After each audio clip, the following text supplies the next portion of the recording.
देखो effect of temperature मतलब क्या है, प्रतिरोध पर कैसा प्रभाव पड़ेगा टेम्परेचर पर। ठीक है, मतलब किसी भी चीज का प्रतिरोध को अगर इफेक्ट करना है, मतलब प्रतिरोध को बदलना है, तो उस पर टेम्परेचर का क्या प्रभाव होता है, उनके बारे में जानना है हमको। तो टेम्परेचर का प्रभाव किसके लिए, कंडक्टर के लिए क्या होता है। देखिए जैसे जैसे कंडक्टर का टेम्परेचर को मतलब तापमान को हम इंक्रीज करेंगे, इंक्रीज मतलब बढ़ाएंगे, तो उसमें नंबर ऑफ इलेक्ट्रॉन जो है, नंबर ऑफ फ्री इलेक्ट्रॉन, उसमें टक्कर की संख्या क्या हो जाएगी, बढ़ जाएगी, क्योंकि वह उष्मीय ऊर्जा को पाकर टेम्परेचर बढ़ाएंगे, तापमान बढ़ाएंगे, तो वह तार क्या हो जाएगा, गर्म हो जाएगा। और गर्म होने के बाद क्या होगा बबुआ, कि जो ही गर्म होगा उसमें जो उपस्थित मुक्त इलेक्ट्रॉन होते हैं, तार में उपस्थित कौन होते हैं, मुक्त इलेक्ट्रॉन, उसकी टक्कर की संख्या क्या हो जाती है, बढ़ जाएगी, जिससे उसकी प्रतिरोध भी बढ़ जाएगी। और टेम्परेचर घटाएंगे तो टक्कर की संख्या क्या होगी, घट जाएगी और प्रतिरोध घट जाएगा। लेकिन इसका जस्ट उल्टा किसमें होता है, अर्धचालक में। किसमें, अर्धचालक में। अर्धचालक में क्या होता है, प्रतिरोध को बढ़ाएंगे तो किसको बढ़ाना घटाना पड़ेगा, प्रतिरोध बढ़ाना है तो टेम्परेचर को घटाना पड़ेगा, सीधा बात। टेम्परेचर बढ़ेगा तो प्रतिरोध घटेगा, क्योंकि अर्धचालक क्या होता है, विद्युत का सुचालक नहीं, आंशिक रूप से होता है। लेकिन जैसे जैसे उसको टेम्परेचर पर इंक्रीज करते जाएंगे तो वह किसकी तरह बिहेव करने लगता है बउआ, कंडक्टर की तरह, मतलब चालक की तरह बिहेव करने लगेगा। कौन, सेमीकंडक्टर, अर्धचालक। ठीक है, तो लिखिए इस बात को जल्दी से इसमें लिख डालिए। किसी चालक का प्रतिरोध, किसी चालक का प्रतिरोध ताप बढ़ने से बढ़ता है, किसी चालक का प्रतिरोध ताप बढ़ने से बढ़ता है, ताप बढ़ने से बढ़ता है एवं घटने से घटता है, एवं घटने से घटता है।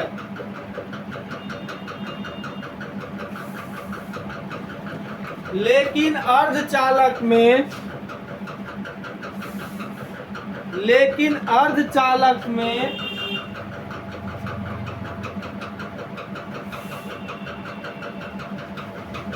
लेकिन अर्धचालक में प्रतिरोध ताप घटने से, प्रतिरोध ताप घटने से बढ़ता है, हाँ ताप बढ़ने से बढ़ता, ताप घटने से बढ़ता है एवं बढ़ने से घटता है, एवं बढ़ने से घटता है। मतलब प्रतिरोध जो होगा सेमीकंडक्टर में, ताप बढ़ेगा तो प्रतिरोध घटेगा और ताप घटेगा तो प्रतिरोध बढ़ेगा। ये किस कंडीशन में होता है, सेमीकंडक्टर में। ठीक है, तो हम लोग इसका ग्राफ देख लेते हैं सेमीकंडक्टर का कैसा होता है और कंडक्टर का। देखिए ये कोई टेम्परेचर का और रेसिस्टिविटी का ग्राफ है। किसका है, रेसिस्टिविटी बोलो या फिर रेसिस्टेंस बोलो, क्या बोलो, और यह क्या हो गया बाबू, टेम्परेचर। जो जो कंडक्टर में किसके लिए, चालक के लिए, ये किसके लिए ग्राफ है, चालक के लिए। जो जो प्रतिरोध बढ़ेगा, जो जो टेम्परेचर बढ़ेगा तो प्रतिरोध भी क्या होगा, बढ़ेगा। क्यों बढ़ेगा, क्योंकि उसमें इलेक्ट्रॉन की टक्कर की संख्या क्या हो जाएगी, बढ़ जाएगी, जिससे उसका प्रतिरोध घट जाएगा। ठीक है, चलिए ये किसके लिए हो गया, चालक के लिए। चालक में कौन कौन आता है, एल्युमिनियम, कॉपर, निकेल, सिल्वर, एजी और हम होता है ना, जी। जिसको चांदी कहते हैं।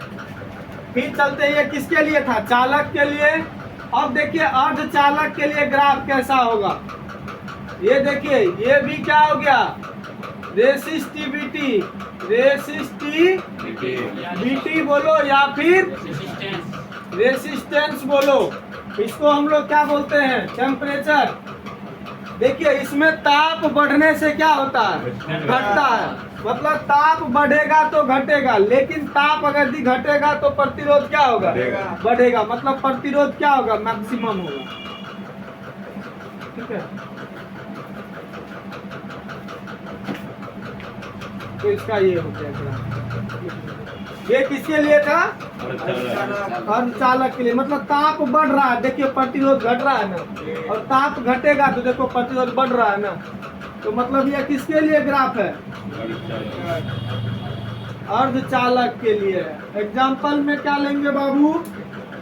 सिलिकॉन, जर्मेनियम, आर्सेनिक, कार्बन, इसी जो जहाँ है उसको लिख देना। जल्दी से इसको उतारिए ग्राफ को। देखिए अब इसका हम थोड़ा सा एक चीज देख लेते हैं। यदि R0 बराबर 0 डिग्री सेल्सियस पर, 0 डिग्री सेल्सियस पर प्रतिरोध है, किसका है बाबू? मान लो कोई चालक है, उसका प्रतिरोध 0 डिग्री सेल्सियस पर कितना ले लेते हैं हम लोग? R0। और यहीं पर RT ले ले तो ये क्या, कितना डिग्री पर सेल्सियस है?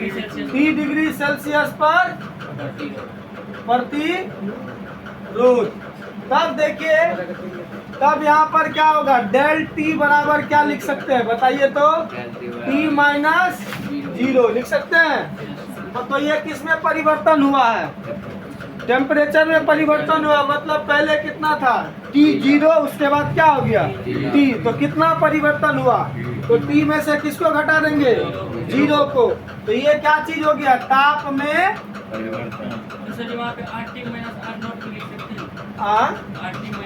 हाँ, तो वो प्रतिरोध में परिवर्तन हो जाएगा।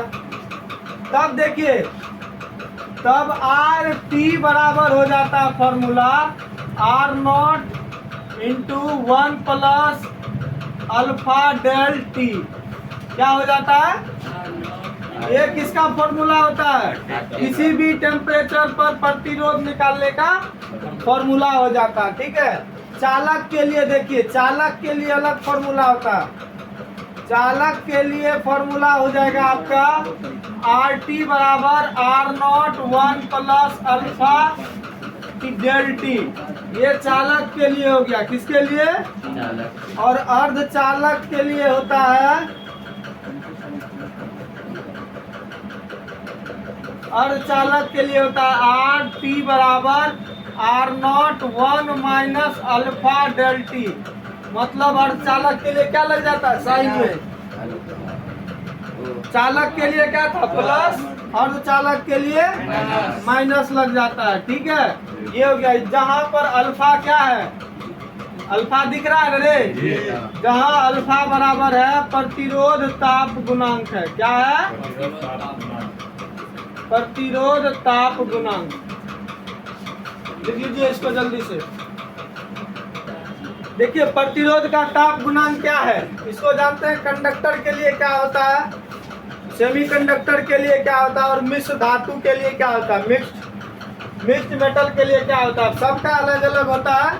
तो हम लोग इसको देखते हैं।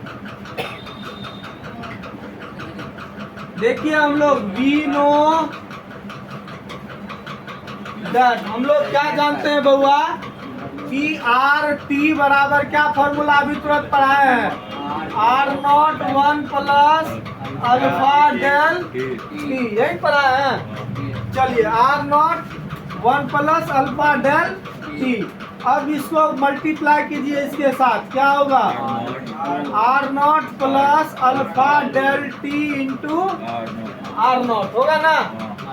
R0 से गुना करेंगे, 1 गुना R0 गुना जोड़ हो जाएगा। R0 बराबर क्या? R0 alpha del T। अब R0 को इधर लाइए तो RT माइनस R0 बराबर alpha del T into R0। तो यहाँ पर प्रतिरोध का ताप गुणांक क्या है? अल्फे है ना। तो अल्फा बराबर क्या होगा बताइए तो?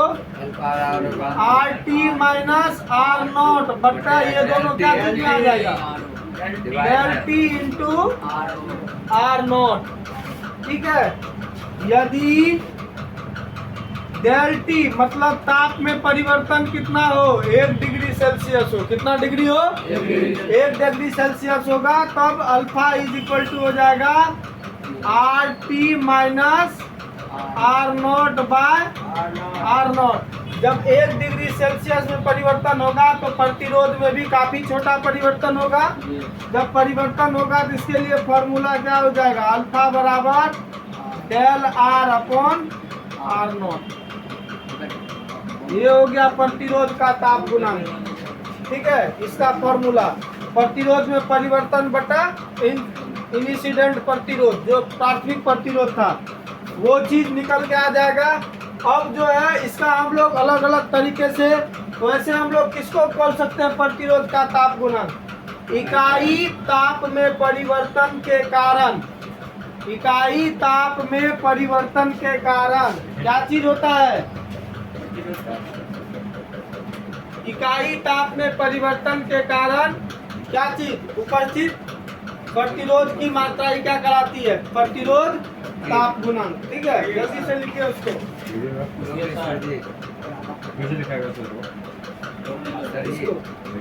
अभी नहीं, पहले इसको लिखना, उसके बाद उसको लिखना।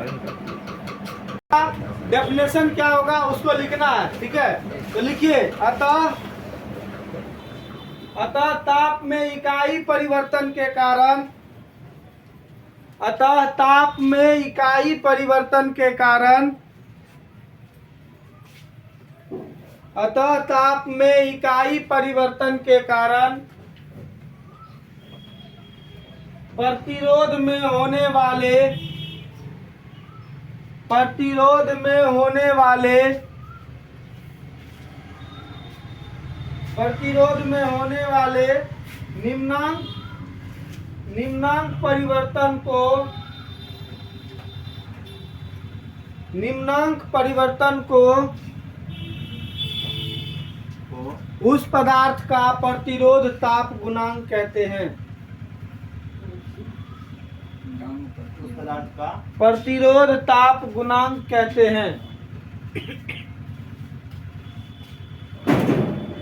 लिखिए, पैराग्राफ चेंज करके लिखिए।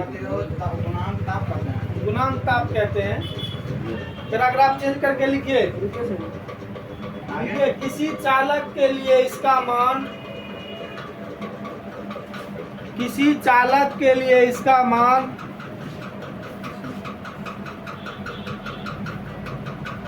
पॉजिटिव होता है। ऐसे होता है पॉजिटिव। किसी चालक के लिए इसका मान पॉजिटिव होता है तथा अर्धचालक के लिए नेगेटिव होता है,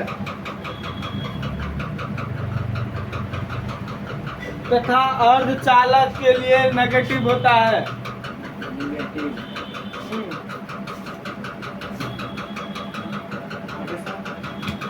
लेकिन कुछ ऐसे भी मिश्र धातु हैं,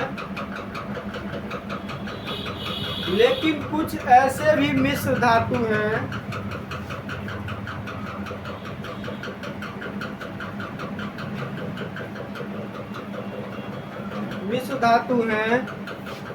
जिनके लिए प्रतिरोध ताप गुणांक का मान,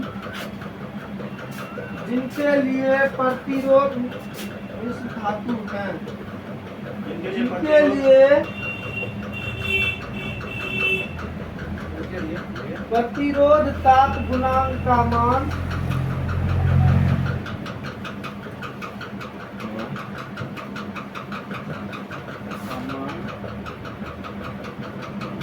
नगण्य होता है। नगण्य, नो गो नो संयुक्त आधे गण होता है। नगण्य नहीं, नगण्य होता है। निगण्य लिख दिया। नगण्य होता है। लिख दिए? हाँ। लिखिए फिर से। इसी में क्या है? ऐसे मिश्र धातु, इसी में सर। हाँ देखिए, ऐसे मिश्र धातु के ताप पर, ऐसे मिश्र धातु के ताप पर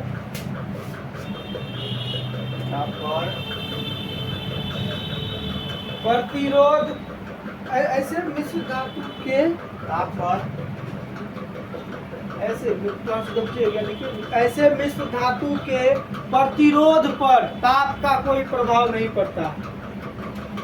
ताप पर, ऐसे मिश्र धातु के प्रतिरोध पर ताप का कोई प्रभाव नहीं पड़ता है।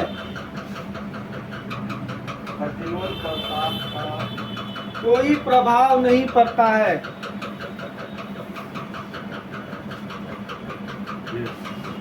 इसलिए इसका उपयोग मानक प्रतिरोध बनाने में किया जाता है। मानक स्टैंडर्ड रेजिस्टेंस, मानक प्रतिरोध बनाने में किया जाता है। अब देखिए, मानक प्रतिरोध बनाने में किसका किसका यूज होता है जानते हैं? एग्जाम्पल में लिख लीजिए, मैग्नीन। दूसरा लिख लीजिए कंस्टंटन, छोटे फॉर्म यूरेका। उसके बाद है नाइक्रोम, यहाँ लिख लीजिए नाइक्रोम। ठीक है, अब इसका ग्राफ देखिए कैसा होगा। तीनों का एक ही में डाल देते हैं हम लोग। यह हो गया रेसिस्टेंस और यह हो गया टेम्परेचर। देखिए, चालक का ग्राफ ऐसे हो गया, मतलब ताप बढ़ने से प्रतिरोध क्या होगा? बढ़ेगा। नाइक्रोम पे इधर हाँ? इधर कर दीजिए नाइक्रोम। इसको हाँ इधर लिखो। ठीक है, मतलब ये किसके लिए हो गया बाबू? चालक के लिए। ताप बढ़ने से प्रतिरोध बढ़ेगा। अर्धचालक के लिए क्या होता है? ताप बढ़ने से प्रतिरोध क्या होगा? घटता है। ये किसके लिए हो गया? अर्धचालक के लिए। लेकिन कुछ ऐसे मिश्र धातु है जिस पर ताप का कोई प्रभाव नहीं पड़ता है, जैसे मैग्नीन, कंस्टंटन, यूरेका, नाइक्रोम। इस पर ताप का कोई प्रभाव, ये देखिए, ये मिश्र धातु का है। मतलब ताप आप कितनों बढ़ा दीजिए, यह इसका प्रतिरोध घटेगा बढ़ेगा नहीं, जो है वही रहेगा। ठीक है, तो ये हो गया उसका ग्राफ। ठीक है, लिख लीजिए ग्राफ को जल्दी से।